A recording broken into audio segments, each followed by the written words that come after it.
Mına bala imtihаннан 0 алған. Үйіне жақындағанда бір ой келді де.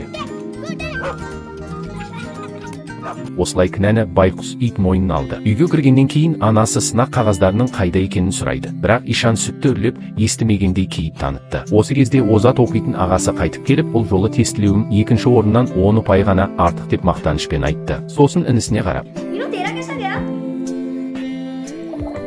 келесі күні мұғалім Ишанға бір мәтінді оқытты. Бірақ Ишан оған әріптер билеп жатыр деді. Мұғалім ашуланғаннан қатты айқайлап еді.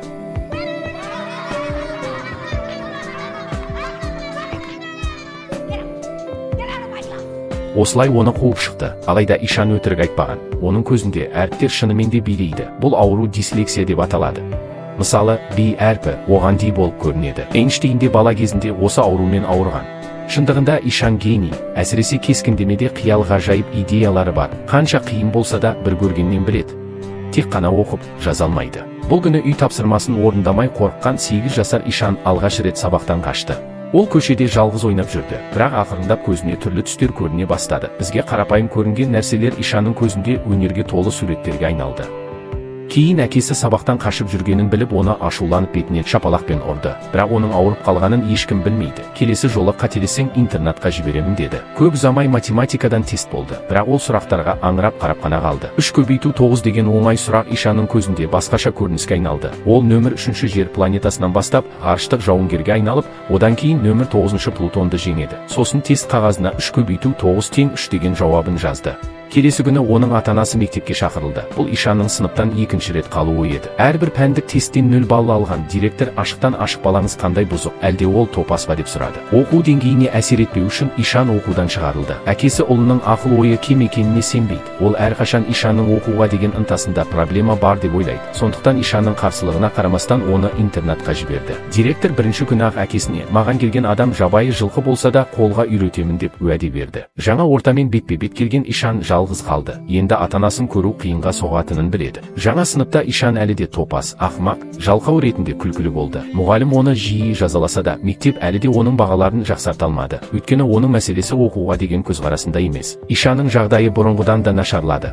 Бұл күні Ник есімді мұғалім келгеннен кейін ғана Ишанның өмірі түбегейлі өзгере бастады. Бұл мұғалім ерекше екен. Ол алғашқы келген күні кулон болып киініп келген. Балалардың барлығы мұғаліммен ойнап жатыр, бірақ Ишан ғана үндемей отыра берді.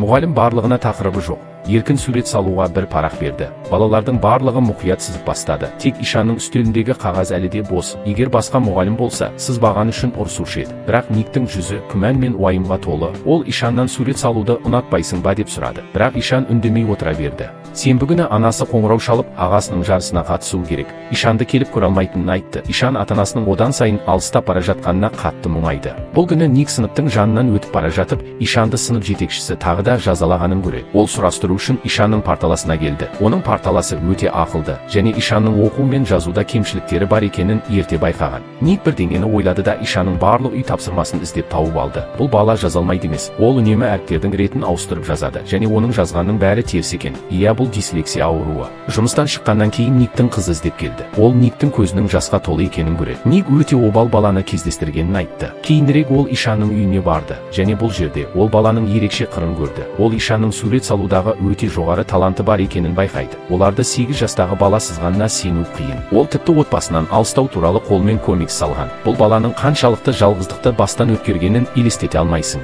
Ник Ишанның осындай ауруы барын байқамаған үшін ата-анасына ұрысты. Әкесі әлі де қырсығып, баласының оқуға деген көзқарасы нашар деп айтады. Ник ашуланып, жапон журналын алды да әкесінен ондағы сөздерді оқы деді. Әкесі абдырап: мен жапон тілін мүлде білмеймін ғой деп айтты. Әкесіне сылтау іздеме, тек оқуға деген көзқарасың дұрыс емес дегенде ғана әкесі түсінен оянғандай болды. Иә, ол ұлына осылай қараған жоқ па? Ишанның сөздерді оқи алмаған үшін көзқарасы дұрыс емес деп ұрыспады ма? Келесі күні Ник сыныпқа комикстерді әкелгенде оны көрген Ишанның көздері бақырайып кетті. Никтің бір әңгімені айтқысы келеді. Баяғыда әріпті білмейтін, жаза алмайтын бір талантты бала болыпты. Әріптерді көргенде алдынан билегендей болады. Оның азабын ешкім түсіне алмады. Бірақ кейін оның білімі адамдарды таңғалдырды. Ол ғылым алыбы Эйнштейн, Леонардо да Винчи, Пикассо сияқты адамдардың да ауыратынын айтты. Ишан содан кемістігі бар жалғыз өзі емес екенін түсінді. Ал Ник атын теріс жаза бастады. Сосын айна алып шығып дислексияның көзінше бұл дүние осылай деп көрсетті. Сонымен қоса Ишанға шамды қос деді де, электр жарығын кім ойлап тапқанын әдейі сұрады.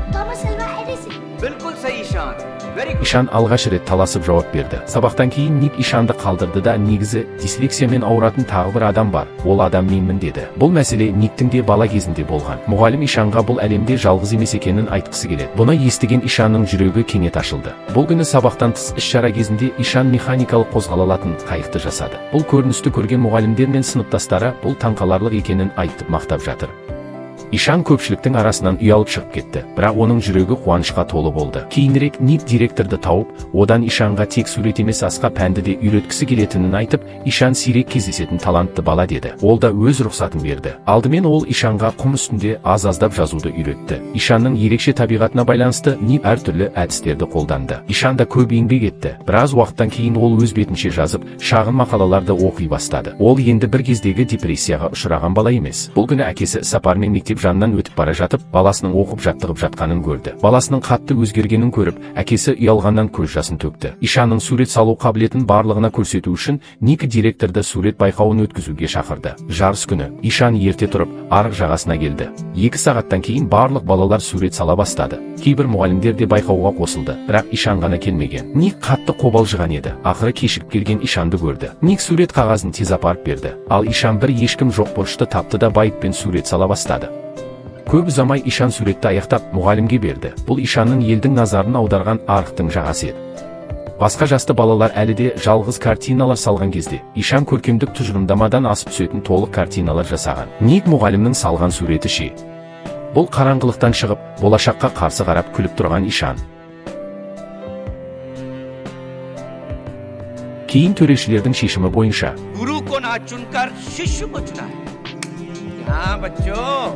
ये जो आपके निकुम सर है ना, हार गए हैं और इनको चित करने वाला शिष्य है ईशान नंद किशोर अवस्थी।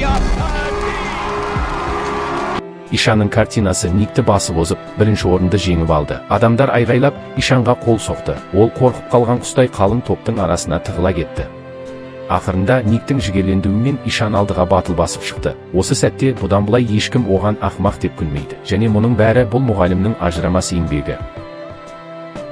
Кейін Ишанның ата-анасы мектепке келгенде мұғалімдер қуанышты хабарды айтып, сіздің балаңыздың біздің интернатқа келуі үлкен мәртебе деді. Олардың қуанышында шек болмады. Әкесі Ник мұғалімге алғысын білдіріп еді. Ник мұғалімдердің осылай істеуі керек екенін айтты. Семестр аяқталып, жазға каникул басталды. Ишан шаш үлгісін тіпті Ник сияқты жасап алған. Ол мұғаліммен келесі семестрде кездесуге келісті. Ешкім тума дана емес, және ешкім ақымақ болып тумайды. Өсу жолында әркім Ник сияқты ұстазды кездестіретініне сенемін. Сонымен қатар ата-аналар тәрбие берумен қатар балаға көп зейін салыңыз. Әр баланың өз таланты бар.